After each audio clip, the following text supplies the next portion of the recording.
Sometimes, the biggest mistake isn't putting handcuffs on the wrong man. It's believing you've already decided who the right man is. The neighborhood had barely awakened when Officer Ethan Walker pulled his patrol cruiser on a Maple Ridge drive. The streets were quiet, lined with perfectly trimmed hedges and brick homes that reflected the soft glow of an early autumn morning. Sprinklers hissed across emerald lawns. Birds filled the cool air with songs that sounded almost too peaceful for what was about to happen. The dispatch call had been brief. A suspicious black male walking around a private residence. No reported weapon. No reported violence. Just suspicion. Walker slowed his cruiser near a two-story colonial house with white shutters and an American flag hanging beside the front porch. Everything about the property suggested stability. Fresh flowers framed the walkway. A luxury SUV rested in the driveway. The mailbox displayed only one family name, Reynolds. Walker barely glanced at it. His attention had already settled on the tall black man walking calmly toward the front porch while holding a stack of mail in one hand and a ceramic coffee mug in the other. Marcus Reynolds looked like someone enjoying an ordinary Tuesday morning. He wore dark jeans, a gray quarter-zip sweater, and polished leather shoes. There was nothing hurried about his movements, nothing threatening. His expression remained relaxed, almost thoughtful, as he flipped through several envelopes. Walker stepped out of the cruiser and closed the door with enough force to shatter the quiet. "Sir," he called sharply. Marcus looked up. "Morning, officer. I need you to step away from the house." Marcus blinked once, then glanced toward the front door behind him. "I am sorry. I said step away from the property." Marcus studied the officer for a moment before speaking with measured calm. "This is my home." Walker didn't answer immediately. Instead, he looked Marcus up and down as though weighing every word against a conclusion he had already reached. "We've received a report about a suspicious individual attempting to access this residence." Marcus gave a small nod. "I understand. But there's been a misunderstanding." Walker folded his arms. "Oh, has there?" Marcus lifted the keys in his hand. "I live here." The officer's expression never changed. "Identification." Marcus shifted the coffee mug to his other hand before reaching carefully into his pocket. Every movement was slow. Every movement was deliberate. The kind of movement someone makes around police officers because experience has taught them that sudden gestures are often misunderstood. He handed over his driver's license without saying another word. Walker barely looked at it. His eyes returned almost immediately to Marcus. "You expect me to believe this?" Marcus frowned slightly. "It has my address." Walker glanced toward the expensive house again, then back at Marcus. Something inside his mind had already rejected the possibility before the evidence even reached him. People carry fake IDs all the time. Marcus let out a quiet breath. "I assure you, officer, I don't." A curtain shifted inside the neighboring house. Someone was watching, then another. Within moments, several residents had wandered onto their driveways, pretending to water plants or collect newspapers while quietly observing the encounter unfolding across the street. Marcus noticed them. Walker noticed them too. Authority always performs differently when it has an audience. "I'm going to ask one more time," Walker said, taking a step closer. "Why are you on this property?" Marcus stared at him with a mixture of disbelief and restraint. "Because I own it." The silence that followed felt heavier than either man expected. Walker reached for his radio. "Dispatch, run this identification." Marcus remained perfectly still. No raised voice. No angry protest. Only patience. It was the kind of patience that comes from understanding that arguing with someone who has already made up his mind rarely changes the outcome. Walker returned the license. "For now, place your hands behind your back." Marcus looked directly into the officer's eyes. "Officer, are you absolutely certain you want to do this?" Walker interpreted the question as defiance instead of concern. "I said hands behind your back." Marcus slowly set his coffee mug on the porch railing. The warm steam continued rising into the cool morning air. He carefully placed the unopened mail beside it. Then, without resistance, he turned around and interlocked his fingers behind his back. The metallic click of handcuffs echoed across Maple Ridge Drive. Several neighbors gasped softly. Marcus closed his eyes for only a second before opening them again. His voice remained calm. "You've just arrested the owner of this house." Walker tightened his grip on Marcus's arm. "Save it for the station." As a patrol car pulled away from the curb, the untouched coffee slowly grew cold on the porch. Neither man realized that before the sun reached its highest point, those same handcuffs would become the reason an entire police station would find itself surrounded by the FBI. Power rarely reveals itself in the moment the handcuffs close. It reveals itself in the moments when no one believes the man wearing them. The patrol cruiser rolled away from Maple Ridge Drive, leaving behind a neighborhood filled with uneasy silence. Curtains slowly fell back into place. A few neighbors exchanged uncertain glances, but no one followed. The untouched coffee still rested on Marcus Reynolds' porch, sending one last ribbon of steam into the crisp morning air before it disappeared. Inside the cruiser, only the low hum of the engine filled the silence. Marcus sat upright in the back seat, his wrists secured behind him. His expression remained remarkably calm. He wasn't staring at the officer driving in front of him. Instead, he watched the quiet streets pass through the window, as though trying to memorize an ordinary morning that had suddenly become anything but ordinary. Officer Ethan Walker glanced into the rearview mirror. "You've been awfully quiet." Marcus met his eyes in the reflection. "I've already told you everything you need to know." Walker gave a dry laugh. "No, you've told me a story." Marcus didn't respond. That silence irritated Walker more than any argument could have. Most people protested. Most people demanded lawyers. Most people shouted that they had done nothing wrong. Marcus did none of those things. His calm felt almost unsettling. Walker tightened his grip on the steering wheel. "If that house really belongs to you," he said, "you'll have plenty of opportunities to prove it downtown." Marcus answered softly, "I wasn't worried about proving it." Walker frowned. "I'm worried about what happens when people stop listening before they start looking." The words lingered inside the cruiser long after Marcus stopped speaking. Neither man said another word. Back on Maple Ridge Drive, a black sedan turned slowly into the neighborhood. Evelyn Reynolds had expected nothing more than a quiet morning before work. Instead, she found two neighbors standing near the sidewalk, both looking toward her driveway with uneasy expressions. Her smile disappeared the instant she noticed the abandoned coffee mug sitting on the porch. The front door remained slightly open. Marcus's car was still parked exactly where he had left it. One of the neighbors hurried toward her. "Evelyn," she looked at him. "Where's Marcus?" The older man hesitated. "There was an officer." Her heartbeat quickened. "What happened?" He said Marcus didn't belong here. For a moment, Evelyn simply stared. Then she let out a quiet, disbelieving laugh. "I'm sorry, what?" "They arrested him." The words seemed impossible to understand. "They arrested the homeowner." Evelyn's eyes moved toward the porch. She recognized Marcus's coffee mug immediately. It was still half full. The mail remained stacked neatly beside it, exactly the way Marcus always left it whenever he expected to come back inside within a minute. She slowly picked up her phone. Not to call Marcus. She already knew he wouldn't answer. Instead, she opened a different contact. Her thumb hovered over the screen for only a second before pressing the call button. Miles away, inside a secure federal office, another phone rested silently on a polished conference table. It had already missed 2 scheduled check-ins. No one there realized it yet. But within the next few minutes, one unanswered phone call would begin a chain of events that no local police department could stop. As Officer Ethan Walker pulled into the station parking lot, he believed he had completed another routine arrest. He had no idea that the biggest mistake of his career had only just begun. Some people disappear because they won't be forgotten. Others disappear for only a few minutes before an entire government starts asking why. The booking doors slid open with a metallic groan as Officer Ethan Walker escorted Marcus Reynolds into the station. The morning shift barely looked up. To them, Marcus was simply another suspect beginning another routine booking process.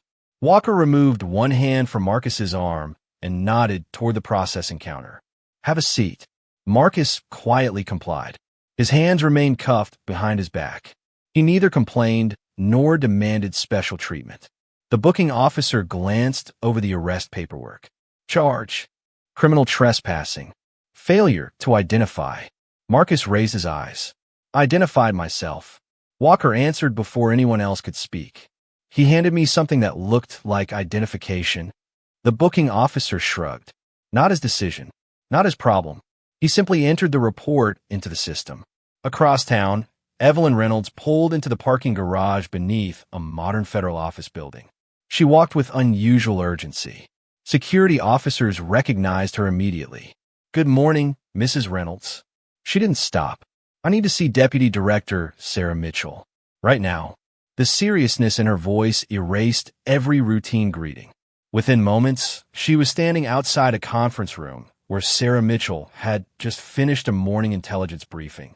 Sarah immediately noticed Evelyn's expression. "What happened?" Evelyn took a slow breath. "Marcus was arrested." The room became completely still. Sarah frowned. "Arrested? Outside our house. For what?" "They said he didn't belong there." For several seconds, Sarah simply stared at her. Surely there had to be some misunderstanding. Marcus Reynolds never missed scheduled meetings. He never ignored secure communications. He never disappeared without notifying someone. Sarah reached in her pocket and dialed his encrypted mobile phone. 1 ring. 2 rings. 3. No answer. She tried again. Voicemail. That had never happened before. Her expression hardened. When was the last time anyone spoke to him? Less than an hour ago. Sarah immediately turned toward her executive assistant. "Pull his vehicle GPS." The assistant hesitated only long enough to receive authorization. Within seconds, encrypted tracking software appeared across multiple monitors. Marcus's official government vehicle remained exactly where it should have been. At his residence. Sarah narrowed her eyes. What about his personal phone? Another technician joined the search. A blinking location marker appeared, then stopped moving. Sarah leaned closer. "Where is that?" The technician swallowed. "It's transmitting from..." He zoomed in. "The county police station." Nobody spoke. Nobody needed to. Every person inside the operations room understood exactly how unusual that answer was. Back at the station, Marcus sat alone beneath bright fluorescent lights. An officer removed his wallet and personal belongings, placing them carefully into a plastic evidence tray. His watch, his keys, his wedding ring, his phone. The officer paused when he noticed the unusually secure government-issued device. "That's different." Walker barely looked over. "Probably fake." Marcus remained silent. The booking officer placed the phone into the tray anyway. Miles away, Sarah Mitchell picked up her own phone once more. This time, she wasn't calling Marcus. She was calling the police station directly. Because if Marcus Reynolds was truly inside that building, someone there was about to answer a question that would change every minute of the day that followed.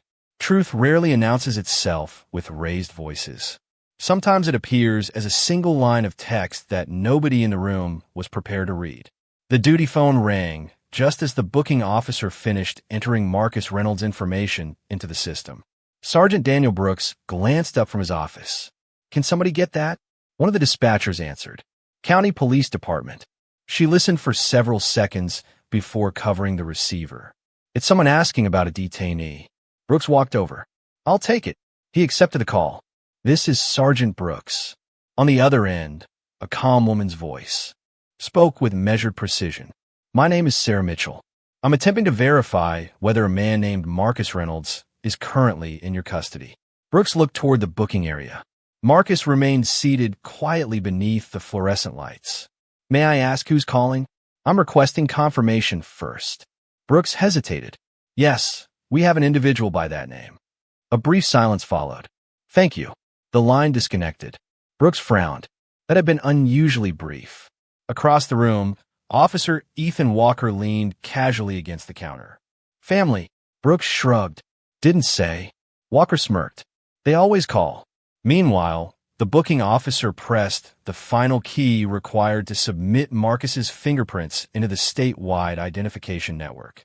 The computer began processing. 5 seconds. 10. 15. Longer than usual. The officer frowned. "That's odd." Walker barely looked over. What? The system's taking forever. He clicked again. Instead of returning a criminal history, the monitor suddenly froze. Then the screen went black. A second later, new text appeared in bold red letters. Restricted federal record, authorized access, only the booking officer blinked. I've never seen that before. Walker laughed. Computer glitch. The officer wasn't convinced. He tried reopening the file. The same warning appeared again. This time another message followed. Contact Federal Security Liaison. Immediately the room grew noticeably quieter. Brooks walked over. What have you got? The booking officer slowly turned the monitor toward him. Brooks read every word. Then he read it again. His expression changed. What exactly did you arrest this man for? Walker answered without hesitation. Criminal trespassing. Brooks looked at Marcus, then back at the screen. Something didn't fit. Marcus wasn't acting like someone trying to hide his identity. He had willingly provided identification. He had cooperated from the moment he arrived. Brooks stepped closer to Marcus. Mr. Reynolds. Marcus calmly lifted his eyes. Yes, Sergeant. Is there anything you'd like to tell us? Marcus remained silent for a moment. Then he answered with complete honesty. I tried. Brooks felt those two words settle heavily inside the room. Walker rolled his eyes. Come on, Sarge. He's playing games. Marcus never looked at Walker. Instead, he quietly said, I told the officer exactly who I was. Brooks studied him carefully. There was no anger, no panique, only remarkable patience. At that exact moment, the station phone rang again. This time, it was the secure administrative line. Brooks answered immediately. Sergeant Brooks speaking. The familiar voice returned. This is Deputy Director Sarah Mitchell. Her tone had changed. It was no longer a request.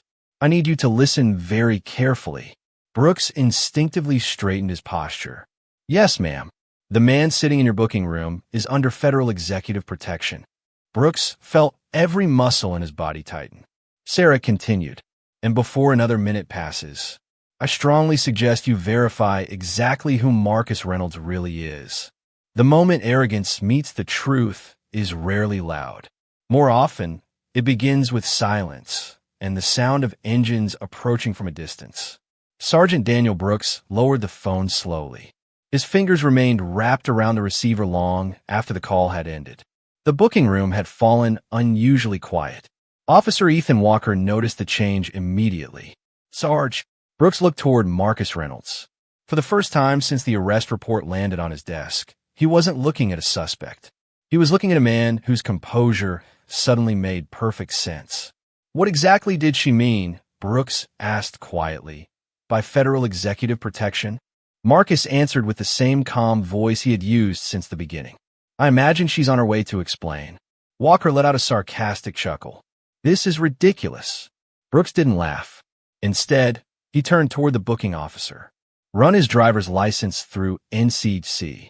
I already did. I know. Run it again. The officer nodded. Within seconds, the national database responded. Not with a criminal history. Not with outstanding warrants. Instead, another restricted notification appeared across the screen. Federal credentials verified contact authorized federal supervisor. Walker stepped closer. What kind of database is that? The booking officer swallowed. I've never had clearance to open one like this. Brooks felt his stomach tighten. Nothing about the morning looked routine anymore. Then came another sound. A dispatcher looked toward the front windows. Sergeant. Brooks turned. What is it? I think you should see this. Everyone inside the station drifted toward the lobby. Outside, 3 black SUVs turned slowly into the parking lot. No emergency lights. No sirens. Just polished black vehicles moving with quiet purpose. A 4th SUV followed. Then a 5th. They parked with perfect precision. Every door remained closed for several seconds. The entire station seemed to stop breathing. Walker forced a laugh. Probably some federal task force. No one answered him. The first SUV door opened. Men and women wearing dark business suits stepped out together. Small earpieces. Professional posture. No visible panique. Only complete confidence. Then another vehicle door opened. Deputy Director Sarah Mitchell stepped onto the pavement. She adjusted her suit jacket before walking directly toward the entrance. Her pace never changed. She looked neither angry nor emotional, only determined. Inside, Brooks instinctively straightened his uniform. Walker whispered, "Who is she?" Nobody knew. 30 seconds later, the front doors opened. Sarah entered without hesitation. Her eyes swept across the room. She ignored every curious face, ignored every uniform, ignored every conversation. Her attention stopped the instant she saw Marcus Reynolds sitting quietly in the booking chair. "Marcus!" He looked up. "Good morning, Sarah. I'm sorry we're late." Marcus gave a faint smile. "I knew you'd find me." Sarah turned towards Sergeant Brooks. "Which one of you is in command?" "I am," Brooks answered. She extended a leather credential wallet. Brooks opened it. His face lost all color. "Deputy Director, Federal Bureau of Investigation." Sarah closed the credential wallet. "I need Mr. Reynolds released immediately." Walker stepped forward before Brooks could respond. "With respect, ma'am, this man was arrested during a lawful investigation." Sarah slowly turned toward him. Her expression remained perfectly controlled. "No, officer." She paused just long enough for every person in the room to feel the weight of her next words. "You arrested the director of the Federal Bureau of Investigation." The room fell into absolute silence. No one moved. No one spoke. Only then did Officer Ethan Walker finally understand why every warning Marcus Reynolds had given him had sounded less like a threat and more like a chance to stop making the biggest mistake of his life. The strongest people are not the ones who make others feel small. They're the ones who remain dignified when everyone else has forgotten what dignity looks like. The silence inside the station felt almost physical. Every officer stood frozen. Every civilian employee had stopped working. The only sound came from the fluorescent lights humming above the booking room. Officer Ethan Walker stared at Marcus Reynolds as if seeing him for the first time. "The director?" His voice barely escaped his throat. Sarah Mitchell answered calmly, "Yes."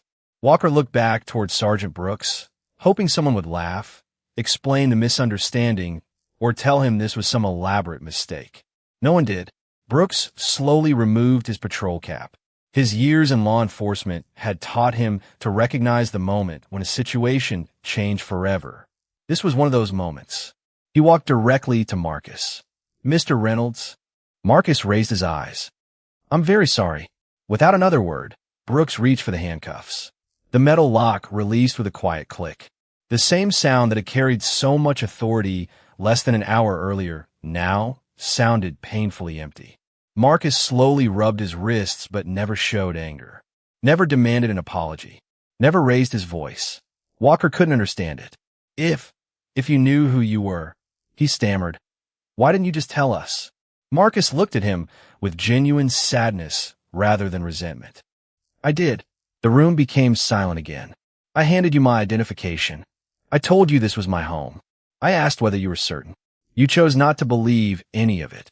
Each sentence landed heavier than the last. Walker searched desperately for an explanation. "I thought." Marcus finished the sentence for him.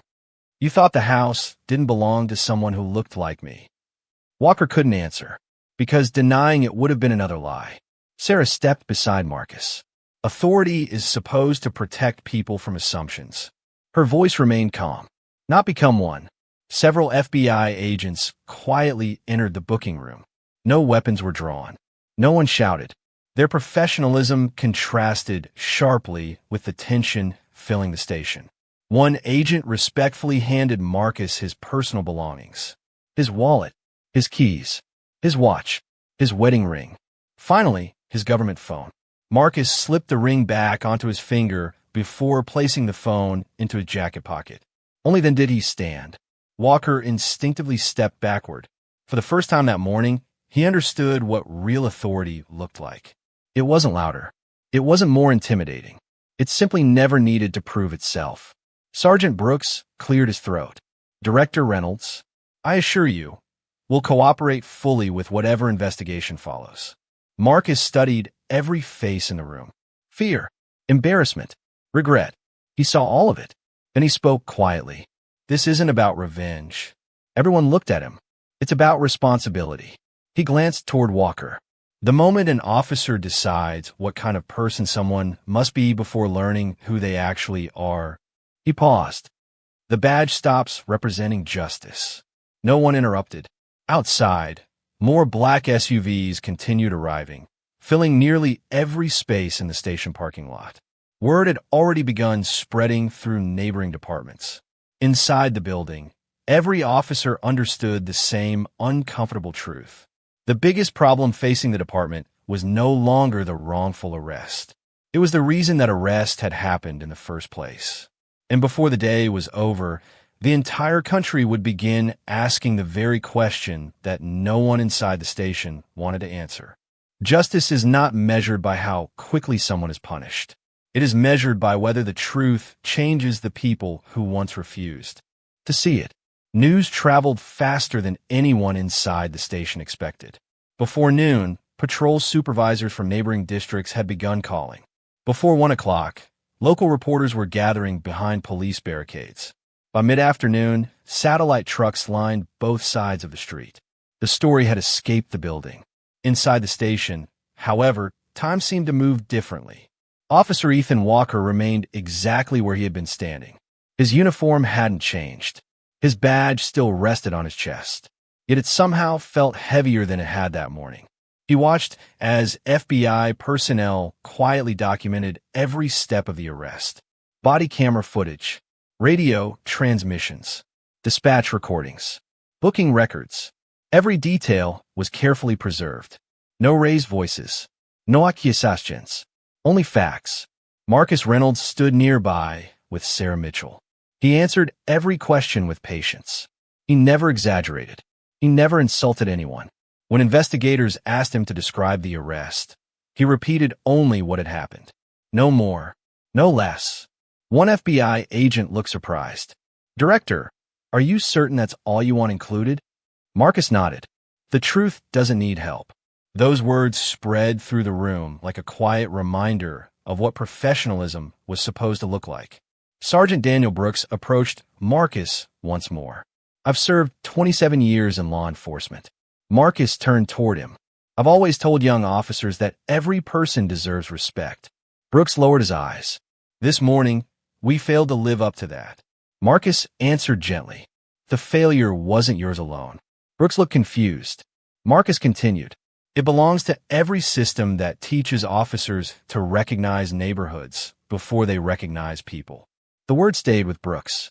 He realized the arrest had begun long before Officer Walker stepped out of his cruiser.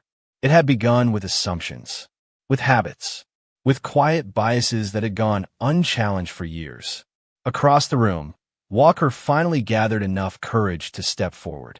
"Director Reynolds." Marcus faced him. Walker struggled to find the right words. Nothing sounded sufficient. "I don't expect forgiveness."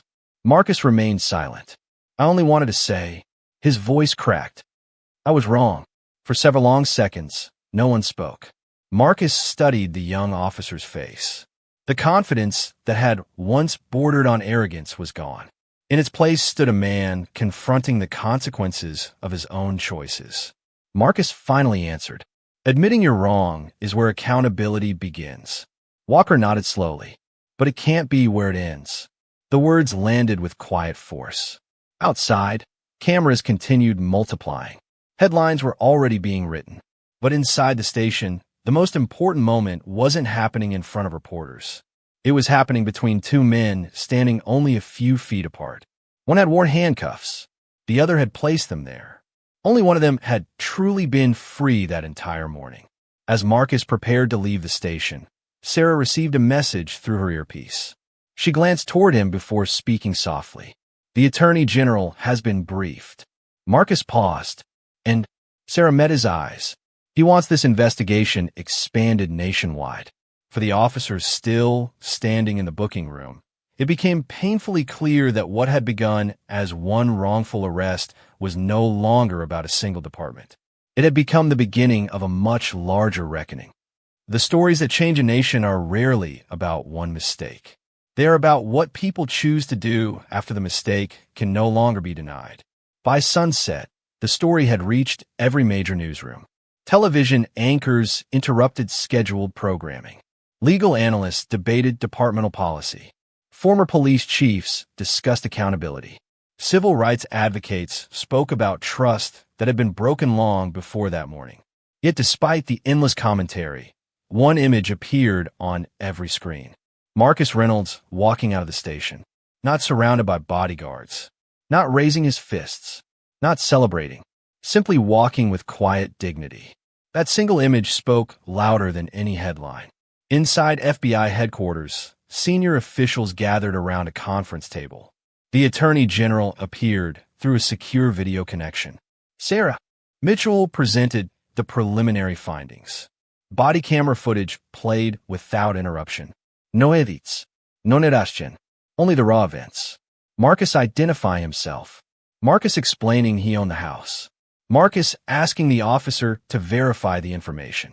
Each opportunity to correct the mistake had been ignored. When the recording ended, no one spoke immediately.